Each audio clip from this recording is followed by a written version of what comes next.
Trey Lance's 80-yard dime in stride to Trent Sherfield was the highlight of the preseason in Week 1 over the weekend. If you're excited about Lance and his potential after watching him on Saturday night, hit that thumbs up icon and like this video.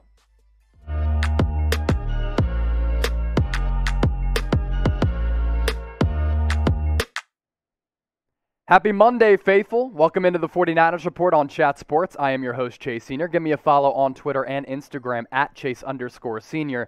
Today's show is made possible thanks to our friends at MANSCAPED. Go to manscaped.com/49ers. Enter the promo code 49ers. You get 20% off and free shipping on the best men's grooming products. Following the Niners preseason game against the Chiefs on Saturday, there are a lot of Niners rumors to get to, so let's hop right into it. Did Trey Lance have the best play among all rookie quarterbacks over the weekend? 3 Shanahats. I actually thought he looked like one of the more explosive rookies of the entire draft class this weekend. And Peter King, very, very impressed with what Lance did in his professional debut against the Chiefs. He said in his Football Morning in America column that Lance's bomb to Trent Sherfield was the single best play among the rookies. It was an 80-yard dime right in stride to Trent Sherfield, which was really the highlight of the entire preseason slate over the weekend. And I don't think Lance's stat line, which we'll get into here on today's show, tells the full story of the potential and the ability that you saw on hand from Trey Lance. Lance showed a lot of maturity. He got pressured a lot, sacked 4 times in that first half, yet that didn't fluster him at all. He seemed in control of Kyle Shanahan's offense, and with the elusiveness within the pocket and his arm strength, you saw why the Niners moved up to number 3 to draft him in the draft, because the potential, it is totally there. You take a look at the stats that he put forward against KC. 5 of 14, 128 yards, the aforementioned touchdown pass to Trent Sherfield, the 80-yard bomb where it was a design play action rollout where he went to the left, threw across his body, across the field to a streaking Sherfield, who's really been a breakout player in training camp, which then translated to the game field on Saturday night.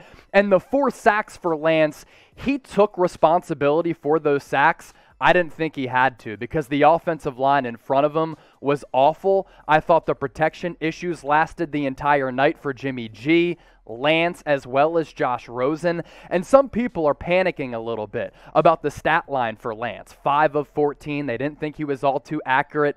Don't panic, Niner gang, because like I said, the stat line doesn't tell the entire story. Lance was pressured a ton, sacked 4 times in the first half alone, played briefly in that third quarter. But if it wasn't for 4 drops, Lance's stat line would have gone from 5 of 19 or 5 of 14 to 9 of 14. And all of them came on really important plays. The first pass that he attempted to Brandon Ayuk, sensed pressure, climbed up in the pocket, rolled to his left, hit Ayuk right in the hands, right in the chest, and he dropped it. Richie James on an out route when Lance had pressure right in his face. I thought that was his best throw of the night. Richie James dropped it. River Craycraft, another drop later. Richie James, a drop on top of that. So 4 drops in total for Lance's debut. So the stat line was a lot better than what it looked like. And because of him sensing that pressure and him getting pressured all night long, I thought there were some good signs to take away from that, because he wasn't hesitant. He wasn't panicking. He wasn't looking to run the football after getting sacked. He kept his eyes downfield. And for a rookie quarterback to do that, that's just next level stuff. Not flustered at all by that pressure. Here's what Peter King had to say about Lance in his debut. As he's done in camp, Lance looked bold and ready for the moment.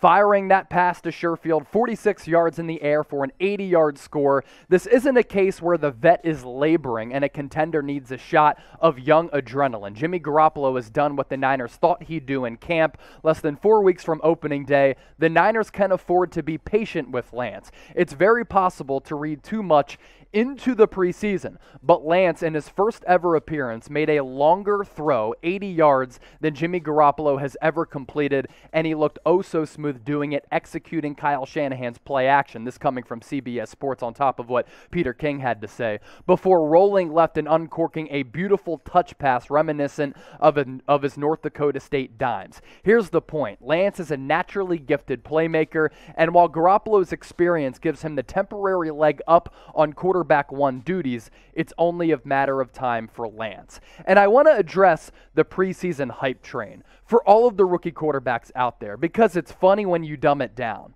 When a quarterback in his rookie season, in the preseason, plays well, and you're complimentary of him, everybody rushes to say, whoa, whoa, whoa, it's only the preseason, calm down. But then when Lance goes 5 of 14, people rush to Twitter and they say, Lance looks way too raw. He's somewhat raw. He doesn't look like he's ready to play. There's no way he can play week 1. Trey Lance doesn't look ready to go. But where do you stand on it? Because then when you voice some concerns, people are like, oh, come on now. What are you saying here? So with the preseason hype train, you look for the ability. You look for the potential. You look for the intangibles, the physical attributes, and all of those for Trey Lance were fully on display. You want to see what his ceiling is. You want to see what he can become as a project a couple years down the road, maybe even this season. And in the glimpses, in the few drives that Trey Lance had on Saturday night, you saw what Kyle Shanahan loves about him: the arm strength, the athleticism, the calming nature that he has, the mastering of the playbook, and despite him getting sacked 4 times, never really seemed to get too worried or get happy feet in the pocket. All positive signs for Lance. So for those saying, don't hype him up too much, I think the hype is real, because not only has he been doing that during training camp, you saw some of that potential on the game field as well. So do you think Lance was the most impressive rookie quarterback over the weekend among Justin Fields, Trevor Lawrence, Zach Wilson, and Mac Jones? Get your votes in the comment section. Type Y for yes or type N for no. We did a watch party for 49ers Chiefs over the weekend, the first ever watch party we've done here on the channel, and it was a raging success. Almost 40,000 people joined us throughout the night. That's why you subscribe to the Niners Report, in addition to us bringing you the latest 49ers news and rumors, live shows every week, which include mailbags where I take all of your Niners-related questions. Smash that subscribe button down below or go to youtube.com/49erstv and help get the Niners Report to 40,000 subscribers. More Niners rumors to get to. Jalen Hurd, and Richie James. Are they going to get cut?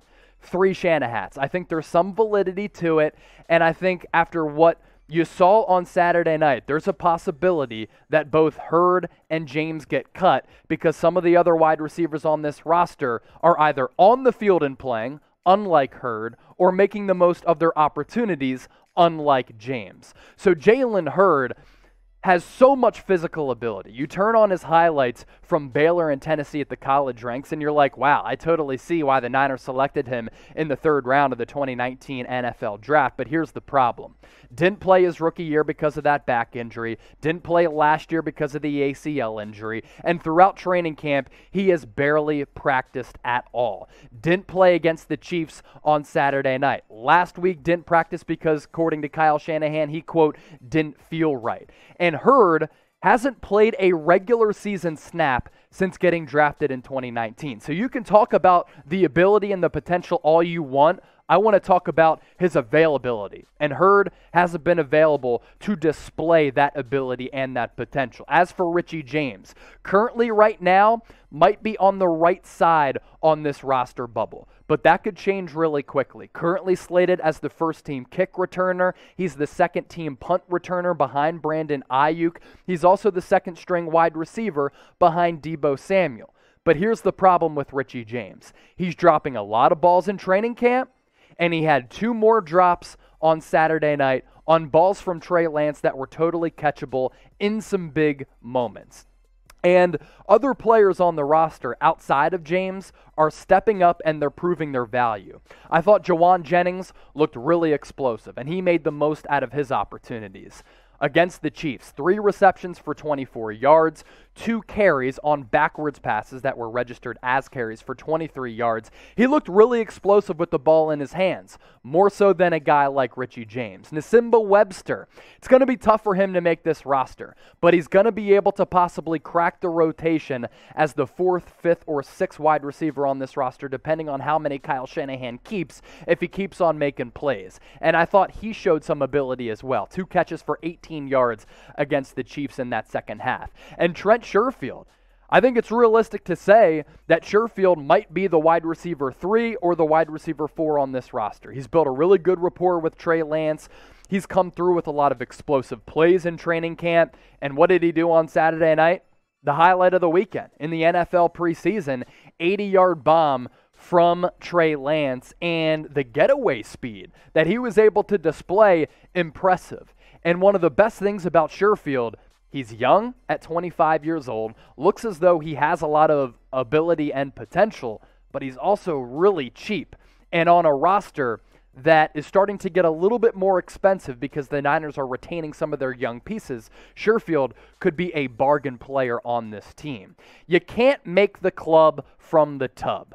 That is the story of Jalen Hurd. At 6'4", 220, 230 pounds, you turn on his highlights at Tennessee and Baylor, you're like, oh my gosh, this guy could be a physically menacing player. He could be straight up ridiculous, but hasn't played a single snap since getting drafted. That's a problem because the other players on the roster who are battling for those wide receiver 3, 4, 5, and 6 spots are making the most of their opportunities, whereas Jalen Hurd is on the sideline watching. I don't care if you use a third-round pick on a guy. If you're not on the field and he can't give you anything, this is a tough cutthroat business. You get rid of him. And for Hurd and James, are they reliable enough? For Hurd, it's from a health standpoint. For Richie James, I'm sorry, but you're not going to make the team if you continue to drop passes.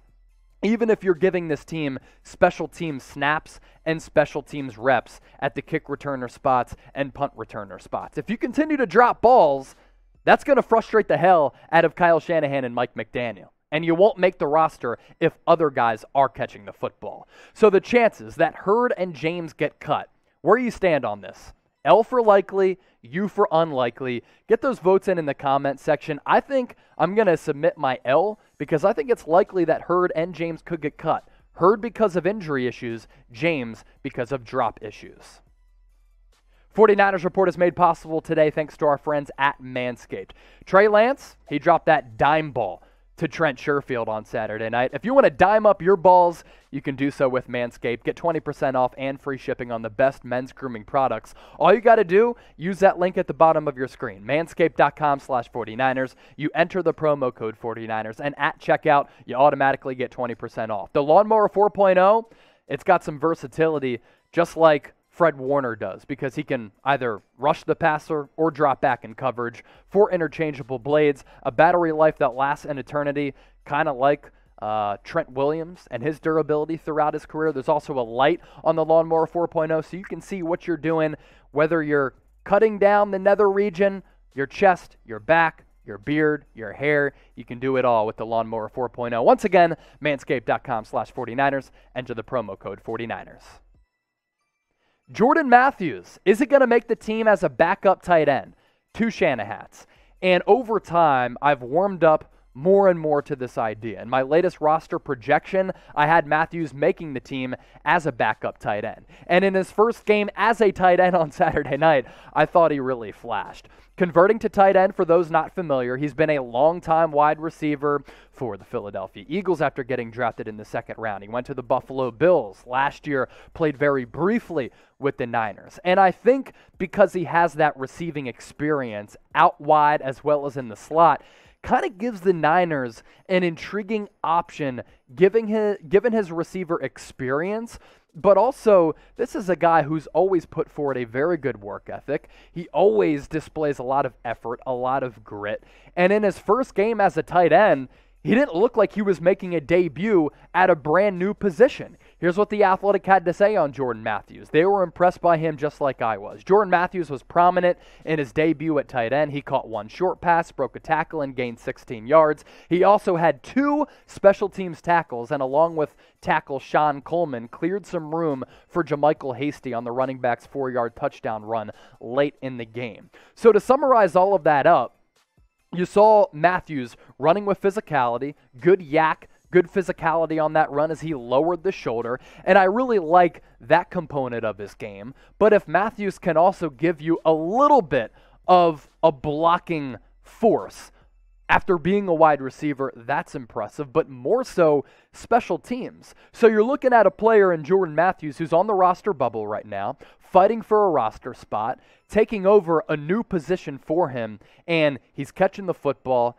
he's contributing on special teams, and he's also getting it done in the ground game as well. So I like Matthews' chances of possibly making the roster. He's still somewhat young, and because he has so much receiver experience, you can count on him to catch the football. And if he kind of hones in on those other areas, special teams as well as blocking, unlike the stiff that is Tim Tebow at the tight end position, I think Matthews, J-Mac, can possibly make this team. Do you think he's going to make the 53-man? Type 1 for yes, type 2 for no. Predict the future status of Jordan Matthews making this team right now.